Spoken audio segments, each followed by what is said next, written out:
only lead to more opportunity, but reveal more of your own innate untapped potential. So let me jump in here. Let's get started. So again, how do entrepreneurs do what they do? Not only how, what is the process, but like why?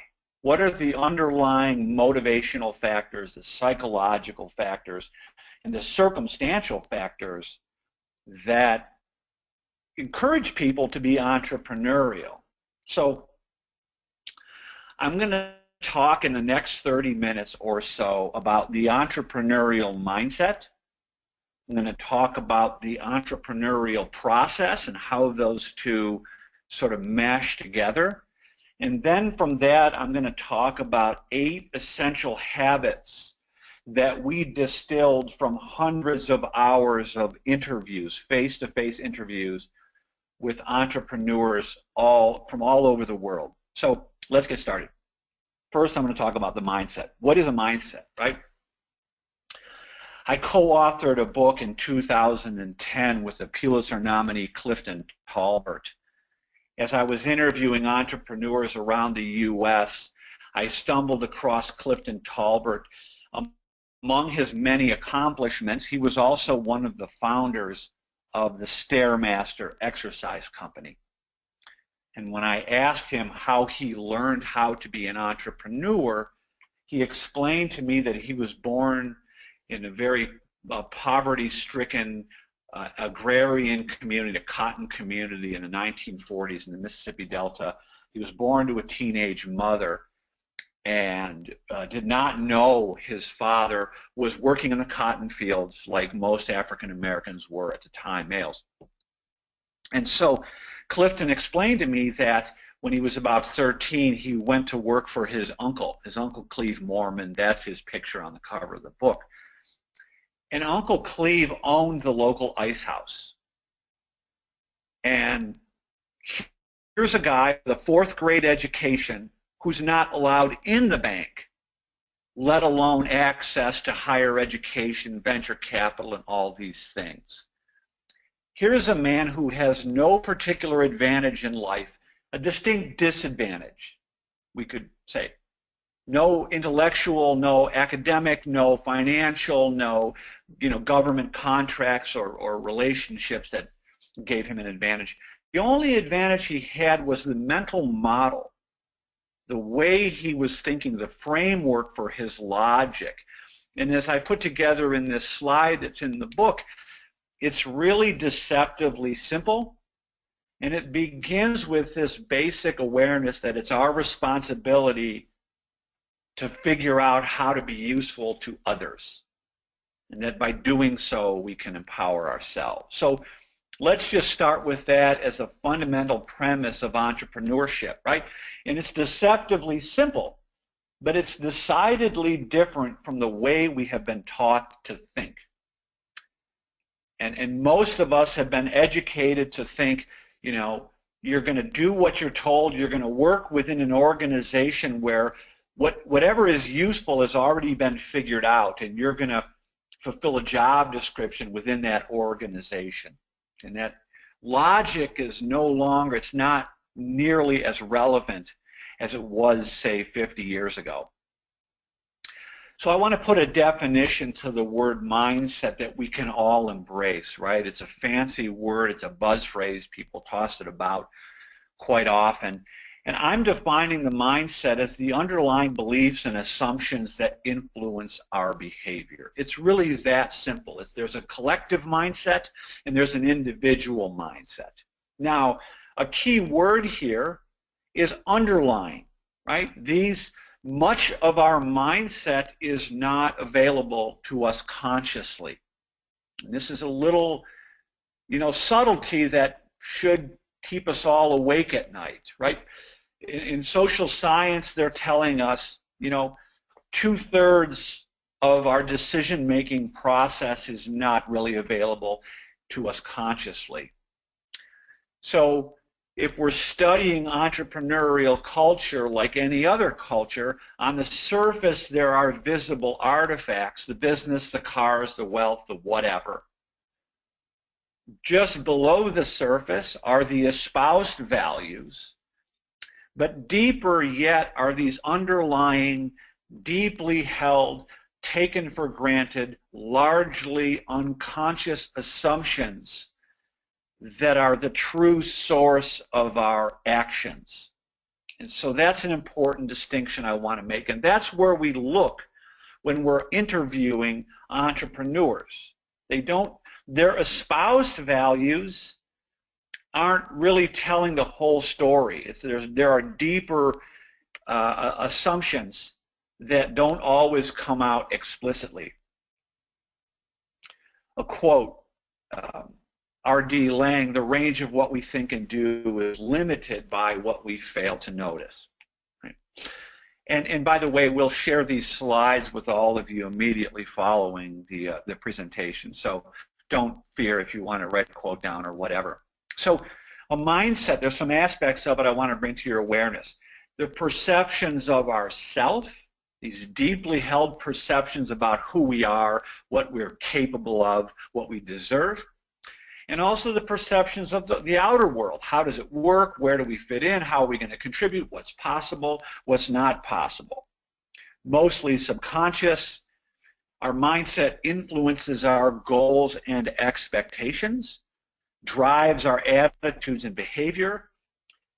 Also, our mindset is inaccurate. It's subject to biases, all manner of biases that have nothing to do with our intellect. This is a really, really important point that I don't know why they don't teach behavioral psychology or behavioral economics in 9th grade, but our mindset is flawed, right? And lastly, a mindset has a tendency to self-perpetuate, right? A mindset in motion tends to stay in motion. We favor information that proves our preconceived ideas. We tend to discredit information that discredits our preconceived ideas. So what came first, the mindset or the process? That's the question. Did the entrepreneurial process happen first, or did the entrepreneurial mindset happen first? In my estimation, it really doesn't matter. Why you start down an entrepreneurial path is mostly irrelevant. The point here is that you'll develop an entrepreneurial mindset by practicing and operating and functioning in an entrepreneurial context. In other words, it's not something that you're born with. It's just not it's largely an environmental effect. It's not some genetic trait. Scientists for the past 40 years have tried to make some kind of connection between traits, and so far any correlation has been very weak to non-existent. So quick primer on the mindset. Now I want to talk about the entrepreneurial process. This means, what do entrepreneurs do? How are they able to recognize the opportunities? How do they evaluate and bring those ideas to life? When a lot of us hear the word entrepreneur, we think about the high growth entrepreneurs, right? These are the case studies, if you will, that are making headlines. And so what we have here is a visibility versus representation issue. We hear about Mark Zuckerberg or Bill Gates, Steve Jobs, Richard Branson, and we think of these larger-than-life people who seem to have been at the right place or the right time, that have these exceptional abilities. And this skews our thinking about who can be an entrepreneur, what it takes to be an entrepreneur. So this high-growth entrepreneur tends to foster learning programs around entrepreneurship that look like this.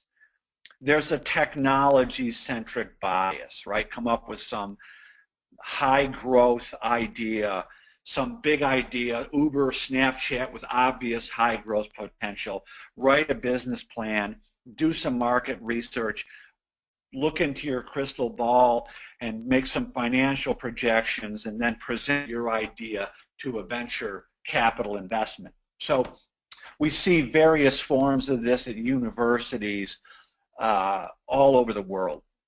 And there's a number of reasons that we should be alarmed by this. But one little simple fact I want to draw to your attention is this number you're looking at, which is the percentage of businesses in the United States that are created with venture capital each year. It's less than 1%. So I'm bringing this to your attention to demonstrate the visibility versus representation. These people make headlines, but it's really not an accurate reflection of the journey, the process that a typical entrepreneur undertakes. A lot of people hear the word entrepreneur and they think about small business owner. Great, you want to open a pie shop on Main Street, you want to open a flower shop or whatever. And what we see here is a tendency to conflate entrepreneurial attitudes, behaviors, and skills with managerial attitudes, behaviors, and skills. And this creates a lot of confusion, right? And some of you have suffered through this yourselves, right? You have an idea, you go to an organization, I won't name any names, but there are many small business development centers out there that do this. You want to start a business, great. Someone that perhaps was a manager in a large corporation in the 1990s is going to sit you down and treat you as if your idea is simply a smaller version of a large corporation. And they're going to say, oh, you need to know your market, you need to understand financials and legal and structural and all these things, which are important managerial skills. They're not entrepreneurial skills. So we see curriculum, based on formal market research, write business plans, learn about finance and accounting, marketing and sales, legal structures, and maybe you're going to go seek bank financing. My point here is these are important management skills that are essential for managing an existing business that has customers and cash flow, a known product, a known service people are paying for. I will argue that entrepreneurship is not management. And the entrepreneurial process really comes before the managerial process. So that's what I'm going to talk about for a few minutes. What we found in our work with the Cisco Entrepreneur Institute, our work with the Kauffman Foundation, is the way that entrepreneurship is portrayed in classrooms and small business development centers is largely disconnected from the reality, from the on-the-ground reality of what a typical entrepreneur is actually doing. I'm going to point to one body of research, a guy who was on leave from Harvard when he wrote this book, The Origin and Evolution of New Businesses. And he described the entrepreneur as enthusiastic and somewhat inexperienced. Bidet's research, he looked at several hundred Inc. 500 companies, fastest growing companies in the United States. Included in his research sample were Hewlett-Packard, Microsoft, and Walmart. So here's what he found. What I call the entrepreneurial reality. The typical Inc. 500 startup looks something like this. There's no breakthrough technology. There's nothing novel. There's no patent. They're doing more of something that's already been done. The entrepreneurs themselves aren't doing much formal planning. And this won't come as much of a surprise to many of you, I'm sure. Nor are they doing formal research. Bidet described the research as ad hoc, meaning sort of face-to-face interaction, gut feeling, as opposed to more formal business school type of research. The median startup capital for an Inc. 500 company is about $10,000. It's not coming from institutional investors. It's coming from credit cards, second mortgages, friends, fools, and family. Right? It's a patchwork quilt, a few $1,000s here and there they cobbled together to make it work. Now, I think most astonishing of all is this last little bit of data that came out of this research, that the typical Inc. 500 founder has little or no experience in their chosen field. In Bidet's study, he said 40% of their founders had no experience at all, right? None. Among those were Sam Walton and Bill Gates, right? So let's revisit the questions, like how do you make sense of this? How do you explain, how does a person with no big idea, not much planning, not much research, not much money, not much experience, can transform a simple idea into a sustainable success? How are they doing it? At the time we uncovered this research, there was no curriculum anywhere in the world that could even remotely explain this. And this is where people kind of shrug their shoulders and say, oh, the entrepreneurs have some kind of mystical ability, some kind of psychological or genetic traits that enables them to do what they do. Well, I got a better explanation. Here's a concept called transformation theory. I'm going to tick through this very quickly. I'll provide my contact information if you want to learn more about this. But the best explanation I found came from a guy named Dr. George Land, who came up with a concept called transformation theory. And his idea is that any living organism goes through these three phases, which are a search phase, a growth phase, and an obsolescence phase. These orange dots represent breakpoints. They're moments in time when the rules for survival change. So what Land is saying here is the search phase requires specific survival skills. The growth phase requires different survival skills, and yet again the obsolescence phase requires different survival skills. What Dr. Land is saying is that while these three phases are unavoidable, the trick is to understand which phase you are in so you know which rules to apply. Here goes. So, we also often forget to think about the context. And so what I'm demonstrating here is the search phase. The search is typically conducted amidst lots of uncertainty and ambiguity. And that's what's represented by the large yellow bar. Uncertainty and ambiguity, right? Don't know what the heck is going on. You could look at this like a Buddhist and say, this is the child's eyes. I'm not an expert. I'm open-minded. I'm not sure what's possible. By contrast, the little green bar represents resources. So the search phase, we now know, is optimized when there's lots of uncertainty and there's a lack of resources. This is not accidental, it's a contributing factor. So a somewhat less polite way of saying this is during the search phase, money makes you stupid. Right? So giving people money when they're still searching tends to dull the tip of the search spear, if that makes any sense, right? You know, you have an idea for a business, somebody writes you a check for $100,000 or $1 million or whatever, and the first thing you do is buy fancy computers and nice office chairs and cool hip office space with a foosball thing and lava lamps, but you still don't really have a customer. You haven't really proven that you've created something useful. Here are some attitudes and skills required for searching, right? And I'm just going to tick through these very quickly. Observation, inquiry, curiosity, experimentation, adaptation, creativity, problem solving, critical thinking. These are skills anybody can learn to develop, right? The search process is experimental. It requires observation, experimentation, and adaptation.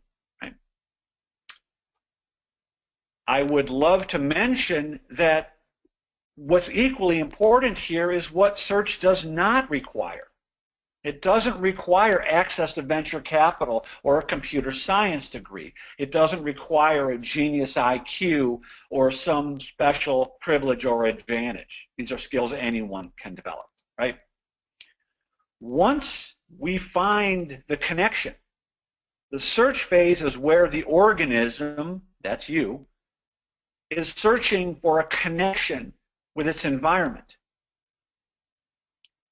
The way entrepreneurs connect with their environment is by creating something useful for other humans. Right? How do we know it's useful? Well, that's when people start paying for it. And I don't mean your mother-in-law bought one because she feels sorry for you. I mean real customers start to pay for it. They're telling their friends about it, and you have real evidence that what you're offering is useful, right? At that point, the search skills become less relevant, and now growth management skills kind of kick into place. Now, the searching tends to, you turn down the volume on searching, and now you start to replicate and focus on replicating and efficiency, and so you can grow the organization, right? And what's happening now is that you're learning more about who's buying it and why they're buying it, so you see the uncertainty is coming down. And at the same time, because people are buying it, the access to resources is going up. That's a dynamic that's in transition there. Okay? Now, inevitably, a second breakpoint will occur. And this is typically due to changes in the environment. Unless you're the Koch brothers, these are changes that are largely beyond our control. It could be environmental change, policy, regulation, competition, commoditization, new products, whatever. The environment changes, and you notice the growth is starting to slow, right? So at this point, in a perfect world, the organism, that's you, or the system that, the organism could be an individual, an organization, a culture, a company, a college, whatever. In a perfect world, the system recognizes that the environment has changed and it's time to start a new S-curve, which is what you see, that loop is starting another S-curve over again. But what's happened here is the context has changed.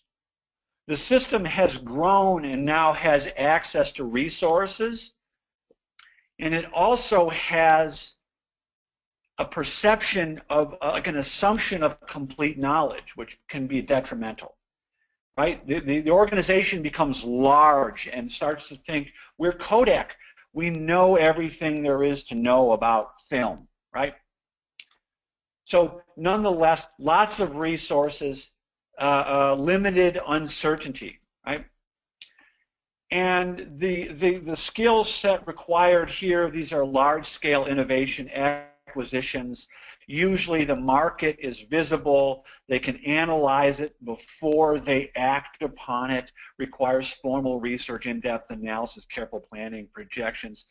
There's also a known brand in place. People know who Kodak is. People know who, your brand name. It's easier to get products into the market. There's established channels, experienced marketers, managers, all working together to execute on a plan. So my point here is really quite simple, that most of us have been educated to function within this sort of middle column. Right? Most of us have been educated to work within a growth organization. We've been taught what Clayton Christensen at Harvard refers to as delivery skills. Some, a privileged few, make their way to the upper echelons of these organizations and are involved in the reinvention or the acquisition of new markets and so forth in the leadership. Both of those situations are different in skill set and context from the entrepreneurial process. That's my point. They're different. So to sum up this, the entrepreneurial process, we define it simply as a search process. Nothing more. It's the process. So think of the entrepreneurial person as a detective, not a fortune teller and not a gambler, right? The entrepreneur is a detective. So planning doesn't really help you in this first search phase. Planning becomes very important once you have proven that you've created something useful. So the entrepreneurship is a search process. When we define it this way, anyone can apply it. This can be a search for improvement of existing process, products, services, methods, anything. When we define it as a search process, we can apply it to our everyday lives, whether we work in an existing organization or endeavor to start something new. So we've broken the entrepreneurial process down. I'm not going to get into this in much depth, but it's really, the search phase is actually broken down into 3 sub-phases that experienced expert entrepreneurs tend to follow this, right? It starts with observation and inquiry. The novice entrepreneur gets an idea and goes rushing down the hill, all excited about the idea, convinced of its success without any real understanding of the customer perspective. So it begins with just like an observation, what's going on here? Why are we doing it this way? What if we did it a different way? And that is then followed by experimentation. Experienced entrepreneurs tend to, they develop the ability to create what I call micro experiments, right? These are conversations. These are rapid prototypes. These are what-if conversations with people.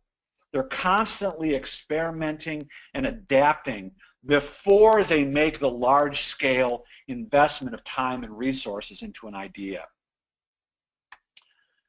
And then comes the advocacy and implementation phase, which is a whole nother kettle of crazy that people often overlook. You know, we think that a good idea, people will be immediately embraced and take off. And, you know, more often than not, you know, overnight sensations take 20 years to develop. And what we often fail to realize is that, you know, first you get ignored, then you get ridiculed, and that's how you know you're getting somewhere. And then ultimately, if you hang in there, you'll be celebrated. 3 different phases or sub-phases, each requiring slightly different skills. So now I want to just talk about, you know, what we came here to talk about. I'm going to be very brief. This is these 8 essential habits were distilled from hundreds of interviews from what I'll call unlikely entrepreneurs. I'm not really interested in the Richard Branson, Steve Jobs, Bill Gates interviews. That's all over YouTube. You know, for most of us, there's not a whole lot we can relate to there. So what we've done is interview the unlikely entrepreneurs that really don't stand out. They're not making headlines. We distilled from these interviews these 8 fundamental concepts that I'm going to tick through here very quickly, a couple minutes. Starts with the power to choose, the awareness that we have other options. This is sort of Viktor Frankl-esque thinking. You know, the last of the human freedoms is the ability to choose the way we respond to our circumstances. And it's sort of like, I define this as like turning off the autopilot and turning on the radar, like being aware, like it's an awareness, a mindfulness state.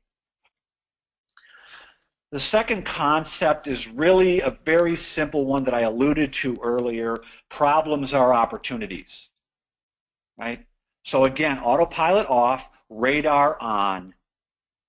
The idea, once you recognize that every problem, frustration, unmet need you encounter in your life should engage you in at least a mental experiment. Why are we doing it this way? How could this be done better? Most people like to complain about problems. The entrepreneurial mindset is actively engaged about how this could be improved. Don't take my word for it. Follow Elon Musk on Twitter. Sometimes he'll throw out 15 ideas in a day. He's just spitting out these ideas, right? Every problem, frustration, unmet need is a potential opportunity. Transform these into action. This is the micro experimentation. If you think about it too long, you won't do it. But more importantly, by experimenting and putting your ideas into action, you will learn, you will discover things that are otherwise undiscoverable, right? Peter Drucker said this 30 years ago. When an organization does succeed, more often than not, it's in a market it never intended. It's being used, and their product or service are being used in ways they never anticipated by a customer base they never anticipated, right? It's what gives the entrepreneur the ability to discover what's otherwise undiscoverable. So then the pursuit of knowledge, there's the learning that takes place as a result of the experimentation.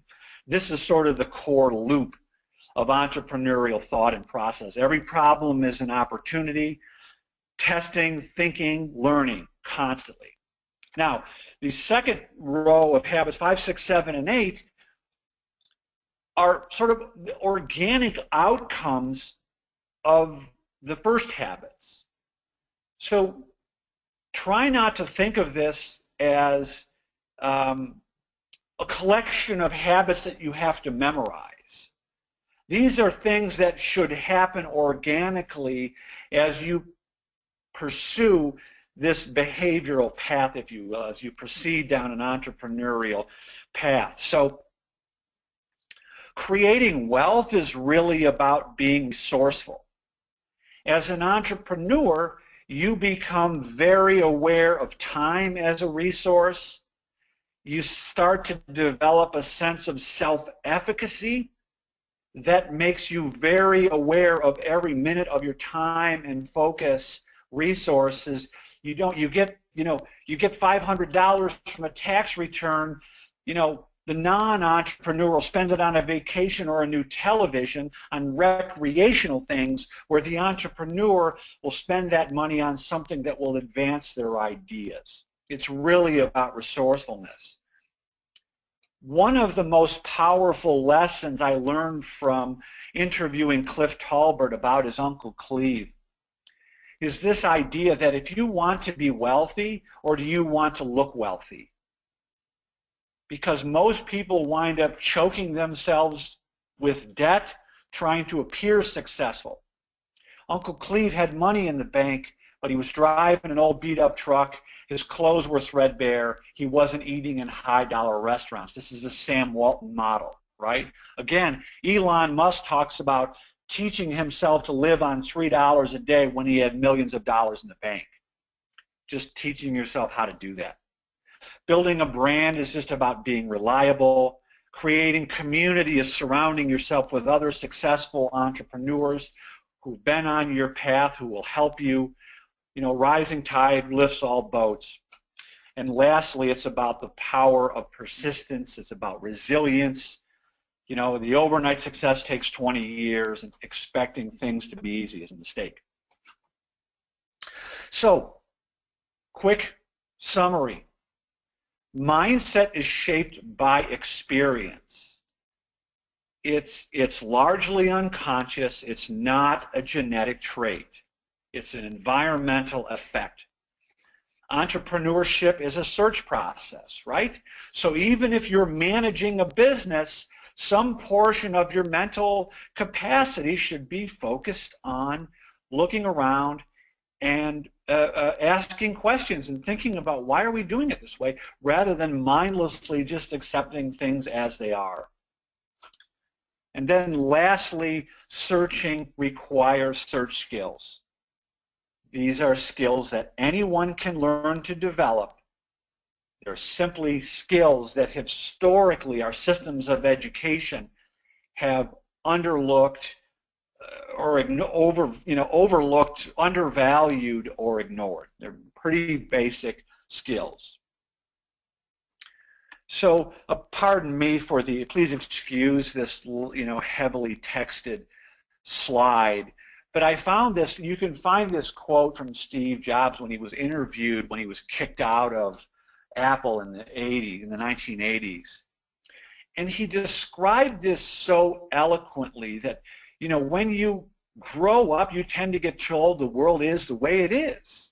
And live your life inside that world and have a family, try to have some fun and save a little bit of money.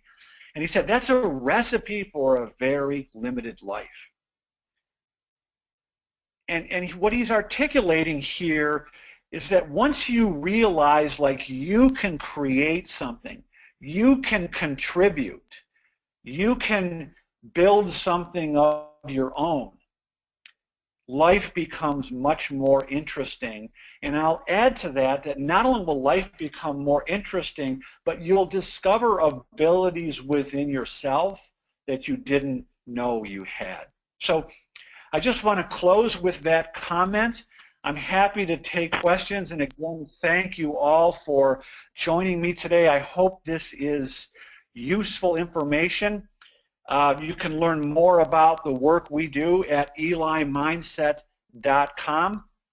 You can also find our book, Who Owns the Ice House? 8 Life Lessons from an Unlikely Entrepreneur, at amazon.com. So thank you. I'll just stand by and answer any questions you might have. Sure. So Gary, this is Adina. I do have a few questions from the audience. You referenced someone's Twitter handle and told the audience to follow that person. Is there any way you could say who that person was again? Yeah, Elon Musk. Okay, perfect. I don't know what his actual handle is, but I follow him on Twitter, and I'm always amazed at how he's just spitting out ideas. Some of them sound crazy, to me anyways, but okay. It's just fascinating. Great. And the next question. Let me piggyback on that question. I just talked about the 7th habit is about creating a community, right? I don't use Twitter to talk about my cat.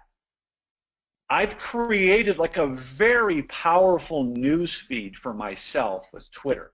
And I follow a lot of people like Elon Musk to crawl inside their head and learn what they're thinking about, what they're talking about, what they're reading. Very, very powerful tool. Okay, and the next question is, which one of the 8 habits is the most important, especially for a small business owner? Which is the most important? Wow.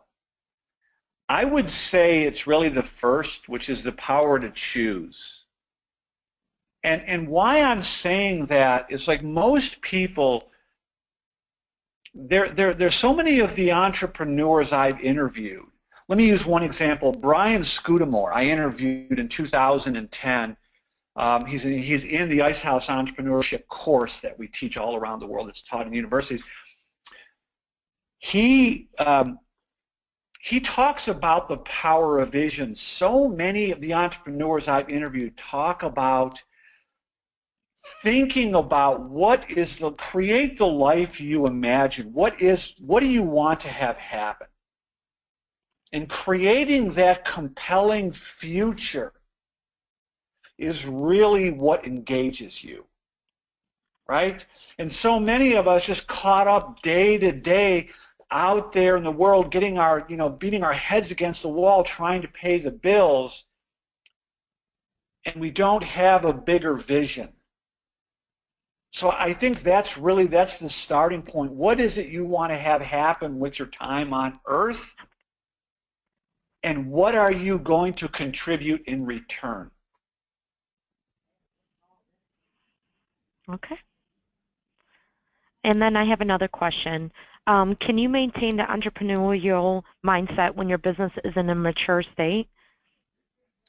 It's a really, really good question. That's the dilemma. So your business is in the mature state, meaning, the environment's going to change, right? And this is the entrepreneurial dilemma that the Good to Great Jim Collins guy spoke about. So in your growth phase, you discourage entrepreneurial attitudes and skills, right? You want people to just do their job. And so people that are entrepreneurial tend to leave because they're not allowed to develop the skills, and they're replaced with people who are less entrepreneurial. And pretty soon, you've got an organization full of people who are not entrepreneurial, who haven't developed these skills. And when it comes time to change, then, you're in trouble. So, I realize that we can't, large forward-thinking companies like Google are starting to recognize giving people some wiggle room, letting them work on projects, letting them, foster ideas that'll move the company forward on some of their own time. There's a lot of things we can do to help create entrepreneurial culture. A lot of our work is in consulting with organizations and nonprofits on how to do that. In fact, as I mentioned, Adina, to you earlier, in 3 weeks, I'll be in Brussels presenting this work to the European Commission to promote entrepreneurial education and higher learning in Europe. Great. So I just wanted to let the audience know that Gary is a great friend to Cozy, and he's coming back and doing a business boot camp, and that's going to be on March 23rd, and he's going to dive in a little deeper into this topic, and that's going to be at a loft in Beechwood. I could send you all the information and more details about that event, but Gary will be presenting there, and it'll be a workshop, so you all are invited to attend that. And I will send you the direct link for that event that Gary is speaking at. So with that, thank you so much, Gary, for spending your time with us and enlightening our audience. And we look forward to seeing you on March 23rd. Thank you so much. Awesome. Thank you all for being here. Appreciate it. Bye-bye.